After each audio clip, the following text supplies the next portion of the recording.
Hello, everybody. This is the Manoli's Musings podcast. I'm your host, Manoli, and I am here with our very first guest. This is a good friend of mine. I went to high school with him, and actually, I think I've known him for too long. I think I've had enough of you, but I let you on the show because I don't know. I guess I'm desperate. This is my good friend Sam English. Sam, hello. Thank you for coming on. How are you? Where are you? I am in Copenhagen, Denmark right now, studying abroad, and I'm honored to be the first guest on the podcast. Oh, you should be. You should be. So, what are you doing in Denmark? Why? What made you decide to go there? Well, so it's my senior year, so it is a little bit weird because I graduate in like 2 months.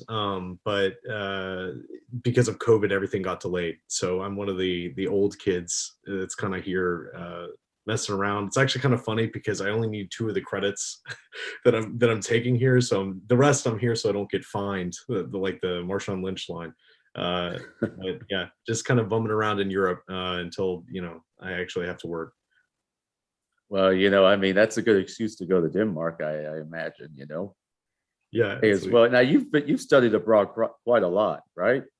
yeah. So early on in college, I went to Chile and Peru on 2 different trips, but those were only a month long, so they're a little bit different. And I was only taking 1 class, so I feel like those were kind of chock full of a lot more shit or that we were doing. I'm already swearing. Yeah, It's okay. It's okay. Uh, but yeah, a very different sort of approach. This is much more like you are in the city and you have like a full class load. So a little bit less independent travel. But what we do have is really extreme. I actually just got back from Berlin. I spent an entire week there. So how was that? What'd you do? Tell us. All sorts of stuff. Berlin is. I really didn't understand how big it was till I arrived. And it's kind of a city you can't really put your finger on. There's a lot of New Yorkers here at DIS, which is the I don't know if we're allowed to say the names of the organizations we're with, but like I don't know. That's up to you, man. Yeah. Say as much or as little as you want. It's the like the study abroad thing here. It's like study in Scandinavia. What was I saying about this? Yeah. There's a lot of people, yeah, who are like part of this program. I guess they market a lot there. And a lot of the kids who were there in Berlin were like, this reminds me of home. And I kind of get that. It's just this gigantic, modern, but also historical city. And I guess my perception of it before I went, it was like informed by war movies and things, and like the American perception of Germans. So it was very much like kind of a surprise to arrive in this city that's like it's the seat of Nazism and like like the side of the Berlin Wall, and then you show up and it's sunny and there's birds singing and beautiful houses, and you're like, whoa, okay, this is a very different sort of city than I thought it was going to be. So, Sam, we got to talk. I mean, you're a film guy, right? Yes, yeah, certainly. You want to be a screenwriter, correct? Still? Well, I've studied screenwriting. Whether or not that ends up where I go is going to be kind of crazy. Mainly because you have to go to film school, and I have like $1,000 to my name, so that's not going to happen anytime soon. But yeah, it's actually kind of funny because I took a break from my film homework to do this podcast, and I was just watching a Werner Herzog movie. Yeah, no, I know what you want to talk about though. So go ahead. Well, what did you watch? I'm sorry, I didn't catch that. Oh, it was a Gary, the Wrath of God. I hope I'm not slaughtering the pronunciation of it, but yeah, very strange film from the 70s about conquistadors. Interesting. Now we got to talk about. Did you watch the Academy Awards last night?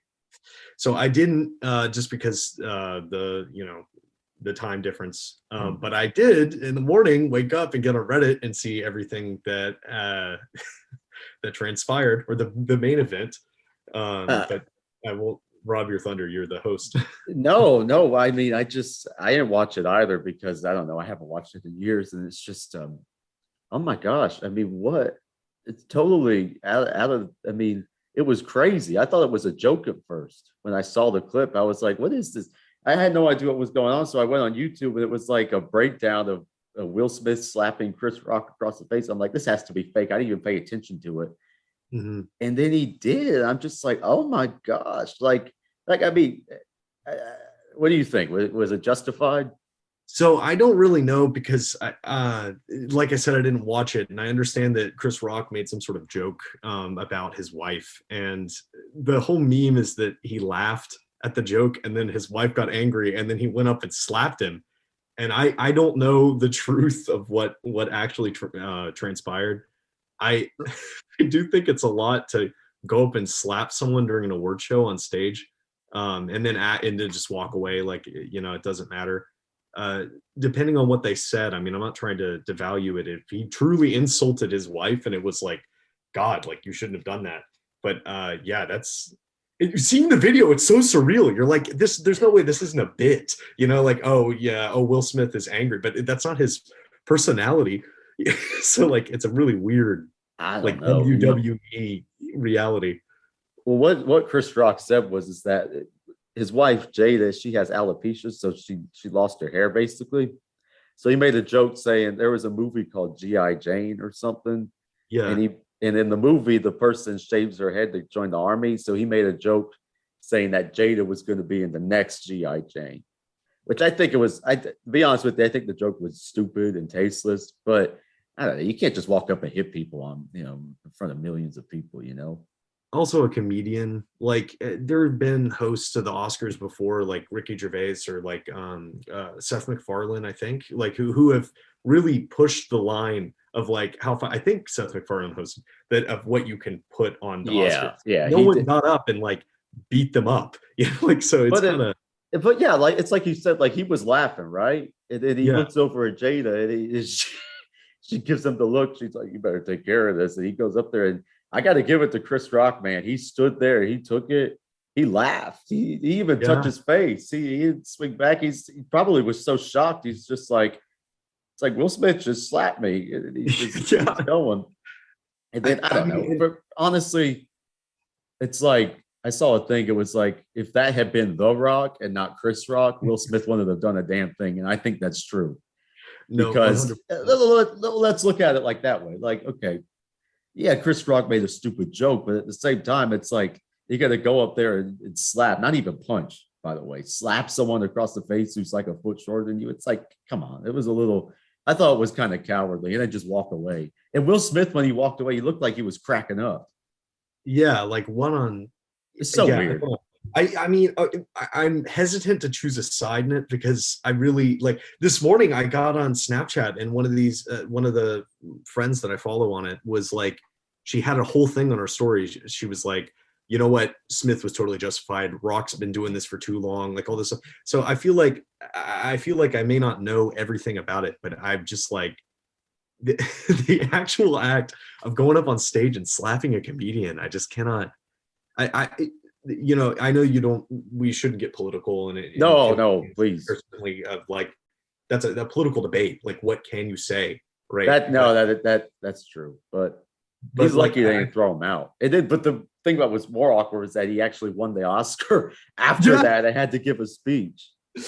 And in the speech, he's like, I've been called on to spread love to all people. I'm like, I guess Chris Rock was included. it's But I that God. aside, I mean, that's crazy. I mean, I feel like the Academy's got to be beside themselves. They get all this publicity, right? They got I to be feel like happy. yeah, no, it's got to be good. It's kind of like the Moonlight La La Land thing years ago, where it's just Yeah. like, I mean, if you have some sort of really dramatic thing happen on stage, everyone's going to be talking about it. So yeah, I guess it's a good thing. But man, and Just the say film that won also, that's another thing we could talk about. Like, I feel like I all the films I watched this year are not the films that won anything. So I was wrong, like, like in terms of what I wanted to watch. I haven't been to the movies. I not like that. Not like those movies. I saw like Spider-Man. I think that was the last Yeah. movie I saw. But I digress. Sam, maybe we should talk about how we kind of became friends. So you came to my school. We went to a small school, Yeah. private school in Charleston. You came sophomore year. Now, what happened is your school closed down, and then you came over here with a bunch of other people from that school. What was it like coming into a whole new school? It was really different because uh, okay, so like the school I originally went to was this like its nickname was the Covenant, like it's a Covenant school versus an evangelical. We went to they were both Christian prep schools, but a Covenant school is like, we would jokingly refer to it as the cult, because it's like they and I don't want to it's so difficult not to get to like, it's not that it's political, but to get like social, like, Yeah, you don't want to insult. but like it was to the level where it's like they're indoctrinating you kind of into the teachings that they have, and you have to sign these, like the parents have to sign statements to enroll their kids there. They're like, I believe in all of this stuff, like like the 10 Commandments on it and stuff like that. So a very different sort of environment. So then I come over to First Baptist, and it's this like way bigger school, and rather than making people sign statements, it's kind of like a micro public school with Christian teachers. So it's a very different sort of makeup. But yeah. Yeah, I think it's funny you say it was a way bigger school, and our graduating class had 48 people in it. Yeah, it is. Yeah, but we kind of had like 12 people. But yeah, but we kind of had similar interests. So we did. What did we do together? We did shows together. We did debate team together. We did student government together. What, do you have any fond memories of any of that you want to share? We did everything. I mean, shoot, it's kind of funny because yeah, I called a bigger school, but then it was like there was the crew. It was almost like a sitcom where you have like all these characters who are all interacting with each other in every single club, right? But yeah, no, we could talk about anything. I mean, you choose. I'll talk about it. For me, it was probably, okay. So me and Sam and everyone else in the class, we all thought we knew everything, right? Yeah. Back in the day. So we were always arguing with each other. It just kind of got to the point where they're like, okay, since you want to argue with each other so much, we're going to make a debate team. And so what ended up happening was we ended up going to this meet, and we had already ripped each other to shreds so much that we actually went out and we just beat everyone else. I mean, and you won something, right? What did you win? I was to dust off my laurels or whatever. I got high, or what was it, speaking points champion or whatever. It was some sort of like I had gotten a lot of points in terms of like when I had addressed the room. But we didn't win overall in the debate. That was like a different school. But I did, which was wrong because I just kicked the table and made a lot of noise. But it was funny because no one like prepared for the debate at all. And it was weird because we showed up and everyone was like, man, we're like locked in. We have like all of these, like, I had a binder full of like information, and then these kids had like never even done a mock debate before. So I remember at the very end of the debate, like every single team from our school had won trophies, and we were like throwing them into the back of like our teacher's car. Yeah. It's like, God, like, yeah, we swept. It was fun. And then we have to talk about the student government, because what happened is that,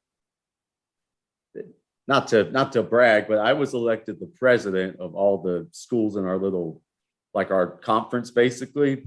And so I was elected the student body president of all the private schools in South Carolina. And I had to pick someone to appoint to a position. And one of the people I picked was Sam. And so we had, that was a lot of fun stuff. Do you have any memories, impressions of the trips up to Myrtle Beach? So it was such a bad experiment, like they're like, okay, what if we got every single high school kid in the state in the independent schools, like student government, and put them all in the same hotel together, see what happens. And I don't know why they didn't think, or why they thought that was going to work and not turn into like frat hotel. Oh, it was a free for all, is what it was. Yeah. God, I feel like some of the stories from that I can't even tell. Like we were gonna, like, it will get the podcast removed, but like there was some, not that we did anything, like I did anything, but like the things that were happening. Oh, so I did. Is that what you're saying? No. But like just the things that were happening, even the halls, or like random people would run by. Like it was just some wild, just like party in Myrtle Beach. Yeah, and the one thing that I always remember, and I don't know if you want to bring this up, but do it for state will always be a memory that was the controversy of yeah. Do it for Skiza. Yeah. Yeah, so there's this Instagram page, and we had to design T-shirts for the meeting, right? And there was this Instagram page at the time called Do It for State. It was kind of like the college party kid thing. And so we put Do It for Skis, or DIFS or some stuff. Yeah. And I don't know. Somehow they figured out what it was, that it was like this thing, and the supervisor got mad. She's like, how could you let this happen? I'm like, I don't know. I didn't design the shirt. What do you want from me? I'm not a design guy. I'm just the figurehead. But I'm like, the point is that we didn't get T-shirts that year. But then, Sam, can you recall the story about my sleep talking? Because we had to bunk together, remember? God, it's long. Yeah. We were okay. So we're sharing the same bed in the hotel. There are some other students who are there who are also part of student government in the room. God, this has been so long. We're gonna have to like remember it properly. So help me through it if but yeah. So I'm like sleeping in bed, and I wake up. I'm kind of in a weird like gray area, and Manoli's next to me and starts speaking. But what was it? Oh yeah, it was what are you doing? Like he like, you're getting mad. You're like, what are you doing? Like yelling. And I'm like, what the hell is happening in his dream? And you go, I knew this would happen. Bringing that towel in here. Like you were like furious about a towel. And then you started breaking off into Italian. Like yeah, which is weird because I don't or Italian gibberish, whatever it was. And I was like, what the, it's been only like possessed next to me in the student government thing. I think you woke me up, and then you like started freaking out. You turned the TV up to like 100 to try to get me to wake up, or you went crazy. You had some moments, my friend. And now we also did choir together. Would you like to recall our senior year lessons and carols? What happened? Oh my God, you haven't covered this yet on the podcast? I did talk about it, but I'd like your perspective.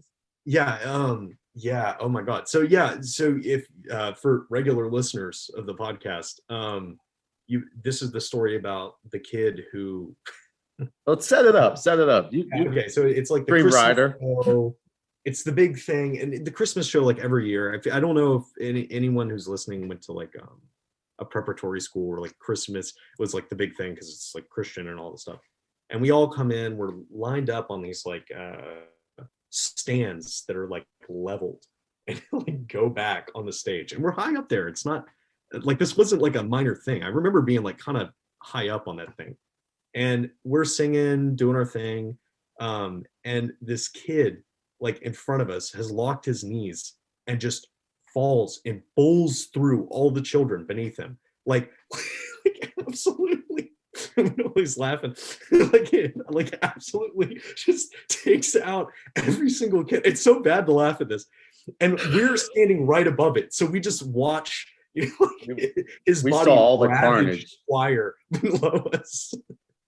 And it wasn't just the fact that he fell. I mean, there was like, it's because we were in the back and he was one below us, so he took out like every other kid. And it was, since our school was K through 12, we had like second and third graders there, and this kid just completely wiped them out. They fell. It was like bowling pins, and then he was laying there, and I think there was like blood. It was horrible, dude. Yeah, no, he literally hit the marble of the stage, and there was blood coming out of his nose or whatever. And then I remember down the aisle, a man gets up and yells, "My son!" and like runs down the aisle. I swear to God, I'm not making this up. This actually happened. I remember. The poor guy. No wonder. I don't blame him. I feel like this is gonna get out. Like it's like Sam laughed at we're laughing at this kid fall. He was okay. Okay, he was fine. Yeah, he was. The kid was fine. Okay, let's just put that out there. But I remember like we're horrible people for laughing. Yeah. Well, no, it was fun. It was funny in the moment. It wasn't funny in retrospect either. Like because someone comes up and make sure he has like a pulse, and then goes, "Oh, by the grace of God, he wasn't that dramatic." Okay. What? Make he has a pulse. The kid didn't die. Okay, we're not laughing about death here, but the kid fainted. He was okay. Okay, it's not.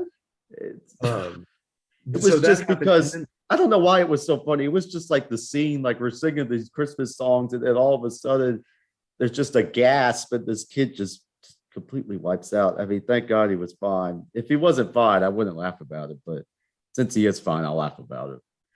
I guess that makes no sense No, it was whatsoever, but just the things that went on at our school were just, there's so many things we could say, so many things we probably shouldn't say, but so many things we could say. Now, Sam, you go to Wofford God. College nominally, right? How do you like Yeah, Wofford? I do. Sorry, the internet connection got Oh, you're fine. Yeah, I can hear you. How do you like Wofford? You like it there? Yeah. Yeah, Wofford's a trip. It's all over the place in terms of I'm probably the wrong person to ask because Yeah, well, you kind of like you haven't really been there because you've been studying abroad so much. yeah, I've been all over the place and it's been a little while since I've been there. Wofford is one of those places, and I also who knows who listens to this podcast. There's the possibility that one of my former Somebody, residents listens to it and yeah. is like, God, I'm that horrible, individual. So I apologize unless you were doing something horribly wrong, which then I don't. But like, I was a resident assistant for 2 years, and you see all sides of humanity That's a because way to whenever put it. something happens on the on your hall, you get a phone call from like campus safety and you have to show up. And my God, dude, some kids. Do you have any particular stories you want to hear, or like No, I don't know. I wasn't there, so yeah, it's yeah, I guess, but like it's yeah, I don't really know how to explain it. Like I think that the real thing about college students is that they have no shame. Or maybe that I guess I'm motivated by things that people don't aren't motivated by. I'm like, if the police yelled at me or something in the hall, I would stop. Some kids they don't, or like, when I see a urinal and I'm drunk in like a bathroom, my immediate inclination is not to tear it out of the wall. But I think that kids have a different like way of thinking about stuff. tear it Yeah, off the wall. yeah, no, That's something you had to respond to. no, well, so that's more like a like an anecdote. I think that the one thing that we had, and this was kind of crazy to me. There's like I think it's like a Robert Heinlein quote, or I forget who it was. But someone says like the main problem with designing something. Oh, it's Douglas Adams. The main thing that's wrong with designing something completely foolproof is that people underestimate the ingenuity of complete fools.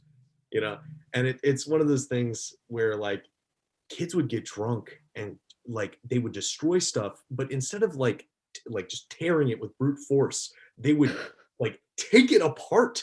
Like they would like there was one kid who like literally he came from another college and like deconstructed the window in one of the dorms. Like there was a stairwell window and he like took it out panel by panel drunk at like 3 a.m. Like, and then we like found him on campus and they brought him in for questioning at like the station. They were like, okay, where were you at like 3 last night? He goes, oh, obviously down at the frat house. I wasn't doing anything wrong. And they go, are you sure this wasn't you? And they hold up like a security camera picture. And it was like comical, like Looney Tunes level of like him just like smiling, holding the panels like in the camera, like LOL on his way out the door. So yeah, some really, my favorite of all of the incidents was that we had, and I feel bad, like I'm talking about this, who knows who will hear, but you know what, I retired. So, but You're retired. Say what you want. there was this one thing where I got a call from campus safety and they were like, okay, I feel bad also that I'm talking so much. I know it's Manoli's Musings. You're the guest. You're the guest. Go ahead. I got a call like from campus safety. They go, okay, we need you to come in. So I come in, they have these like security cameras all over the place. And this was often that some kid would do something, they'd have to have like an identification or something. And I was the person to call for that dorm. But they said, okay, so a bunch of kids last night punched a tree down. So they didn't have like an axe or anything. They like destroyed a tree with like their feet and their hands and stuff. It was like a small like sapling sort of tree, but it was big enough that it was like kind of impressive. And they're like, they destroyed a tree on campus and it has disappeared. We watched them all carry it off drunk. We have no idea where it went.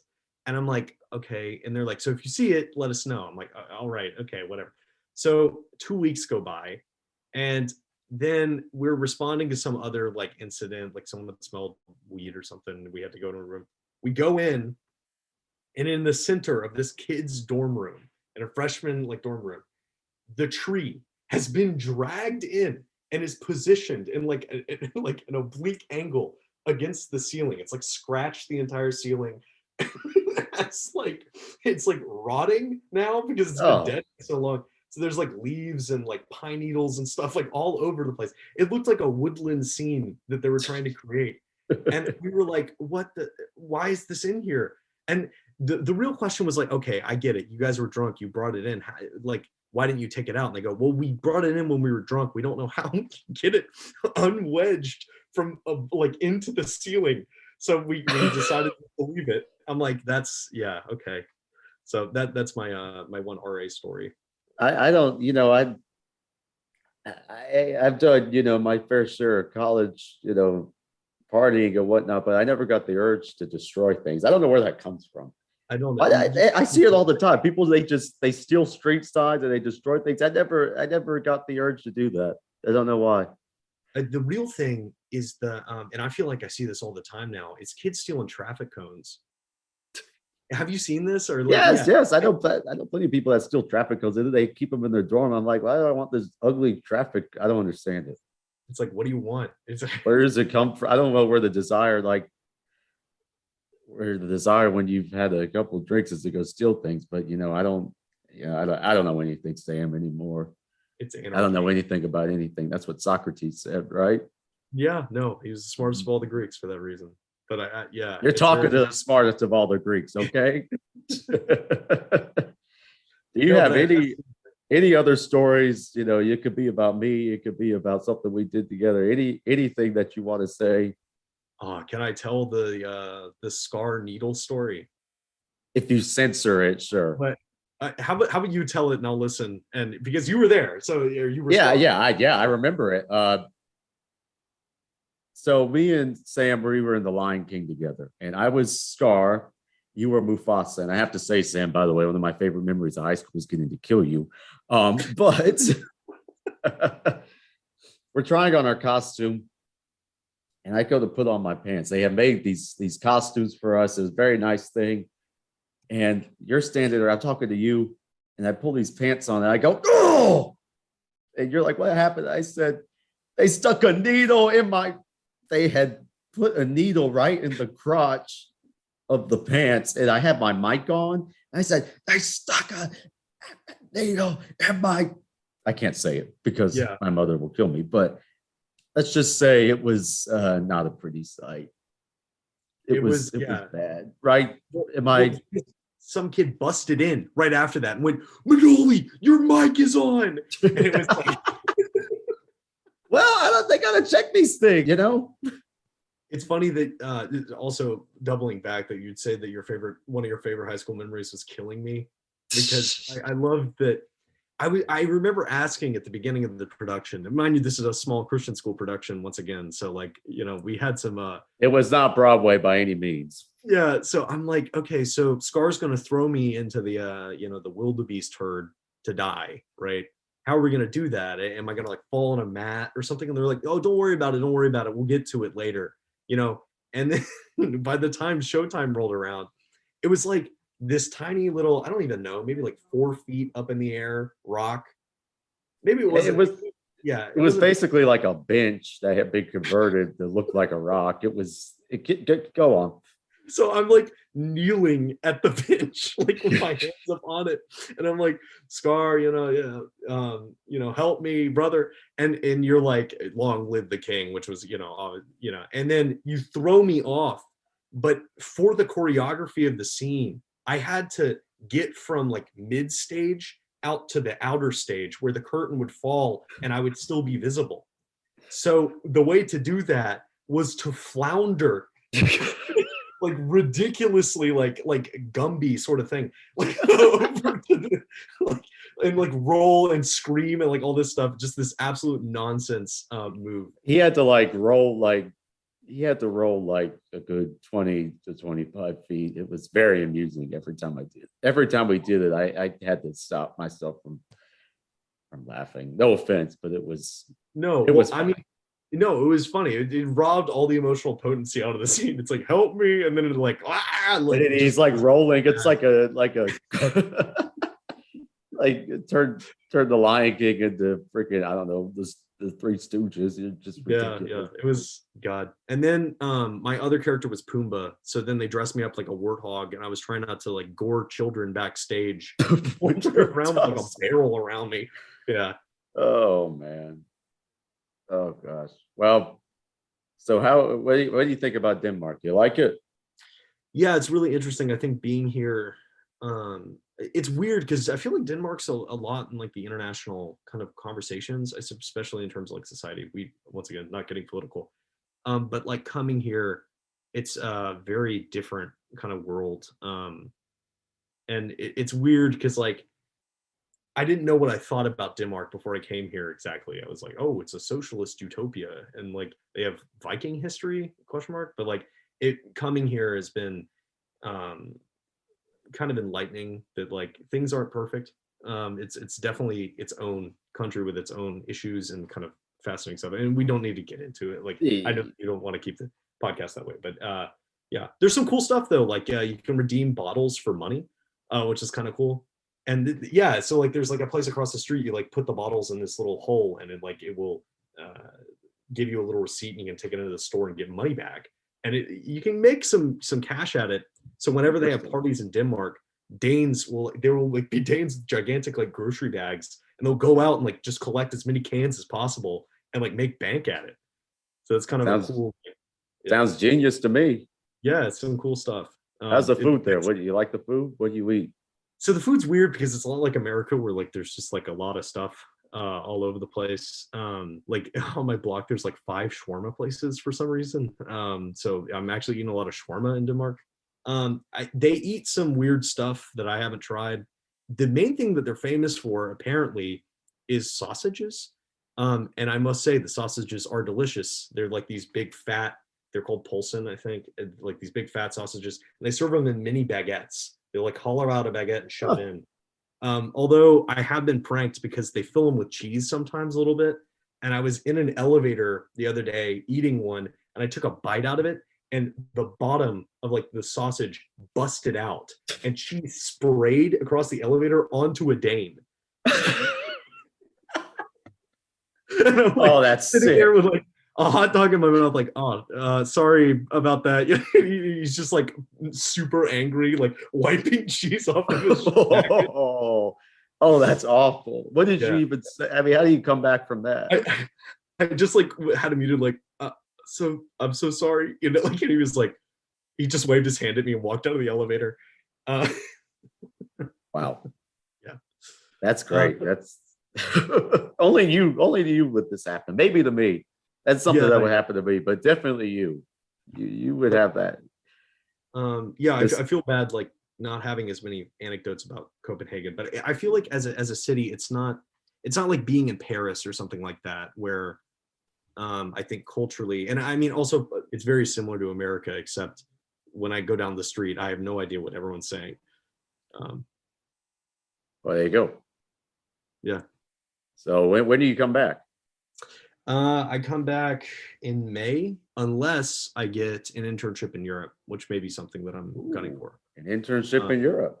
Yeah. Maybe not after this podcast. They might see you. They say, we don't want this guy. Well, this is, Sam, this is a very prestigious podcast. This is very high quality, as you can tell. Very high quality stuff going on. So no, I'm sure you're honored to have come on. No, I am actually. I mean, yeah, I know that you're kind of joking, but I mean, you have a lot of listeners. So I was like looking at the thing. So like, it's gaining popularity. The next Joe Rogan, hopefully. Yeah, well, not quite, but yeah, the fame level. The fame level, yeah. Let's go with that. So Sam, it was great seeing you again. I haven't talked to you in a minute. Face to face. Obviously, you've been gone, but it was great to see you. I really appreciate you coming on. Thank you for being the first guest. You got anything else you want to say? Anything you want to say to me, Sam? I'm just really glad that I was able to come on. Thank you for letting me come. Thank you to all the listeners for putting up with me being on the podcast. I know it's usually well, they're used to me, so you're a lot better. So well, no.